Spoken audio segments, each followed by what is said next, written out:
Hello বন্ধুরা, তোমাদের কাছে আর একটা ভিডিও নিয়ে চলে এলাম। তো এই ভিডিওটা হচ্ছে আমার ভাইজির মানে ছোট্ট ভাইজির ষষ্ঠী পুজোর দিন বাবার বাড়ি গেছিলাম। বাবার বাড়ি গিয়ে এই যে কী করছি তোমাদের সবই দেখাবো, ওই জন্য ভিডিওটা করেছি তোমাদের জন্যই। তো ষষ্ঠী পুজোর দিন মানে বুধবার ছিল ষষ্ঠী পুজোর খাওয়া দাওয়ার পুজো। মানে আমার বৌদির মেয়ে হয়েছিল, তোমরা তো জানোই, আমি ভিডিও দিয়েছিলাম আর বলেছিলাম।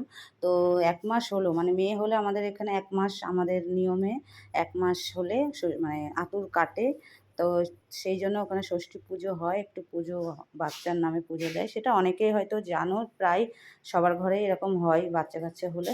নিয়ম নিয়ম যা থাকে সেগুলো করে 1 মাস পর। তাই এই যে পুজো হচ্ছিল ঘরে, ষষ্ঠী পুজো মনার নামে, মানে আমার এই বৌদির মেয়ের নামে, ভাইজির নামে।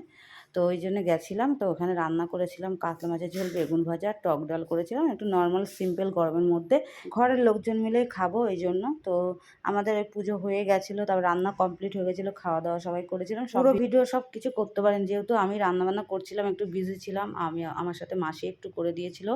তো দেখো রান্না করেছি কাতলা মাছের ঝোলটা, কালারটা কিন্তু খুব সুন্দর হয়েছে, আর সবাই খেয়েও খুব ভালো বলেছিল। আর বেগুন ভাজা করলাম আর ডাল করেছি তোমাদের বললাম। আর এখানে তোজো খেলছিল, দিদি ভাইদের পেয়ে একদম খুব খুশি। মামা বাড়িতে আসলে এদিক ওদিক করতে থাকে, আর ঘরে থাকলে তো ঘরের মধ্যে সব খেলা, দেখো এদিক ওদিক করছে। ও খেলছিল, আমি একটু ভিডিও করছিলাম, খাওয়া দাওয়ার পরে একটু ফ্রি হয়ে গেছিলাম। সবাই খাওয়া দাওয়া কমপ্লিট। আর এদিকে আমার বাবার বাড়ির গাছের আম দেখো এত আম হয়েছে, মানে কি বলবো, এখনও আম পাকেনি, শক্ত রয়েছে। আর এদিকে আমি একটু ডেউ ফল খাচ্ছিলাম বসে বসে।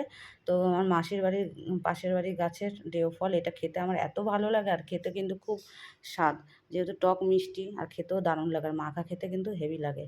আর এদিকে আমি একটু বিকালে বেরিয়েছিলাম, পাশে মাসির বাড়িতে একটু গেছিলাম ওই দিকটায়। তো আমার এই যে তোজো সোনা একটু রাস্তা দিয়ে একটু মানে দুষ্টুমি করছিল, দিদিভাইদের সাথে খেলছিল।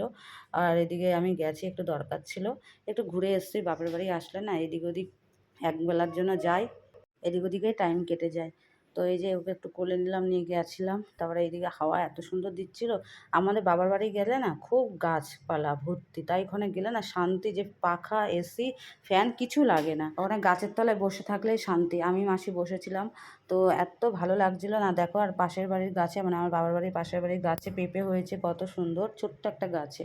আর এদিকে খেলছে ভ্যানের উপর সবাই মিলে, একটু তোমাদের কাছে দেখালাম। এই যে ওর ছোট মামা, মানে আমার পাশের বাড়ি এক ভাই, আর এদিকে খেলছে। আর আমার এই জায়গায় দুষ্টু ছোট ভাইজিকে ঘুম থেকে উঠে গেছে বিকালবেলায়, এই যে ওকে নিয়ে একটু আমাদের উঠানে এসেছিলো আমার মানে বোনজি, ও নিয়ে একটু এখানে হাওয়া দিচ্ছিল, খুব সুন্দর ভালো লাগছিলো, সবাই বসে গল্প করছিলাম।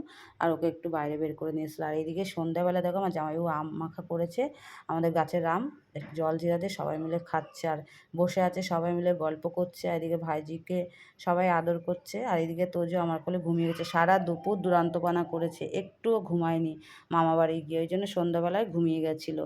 তো সবাই মিলে একটু আড্ডা দিচ্ছিলাম বসে, ওর সাথে একটু গল্প করছিলাম, দেখো ওকেই করছে।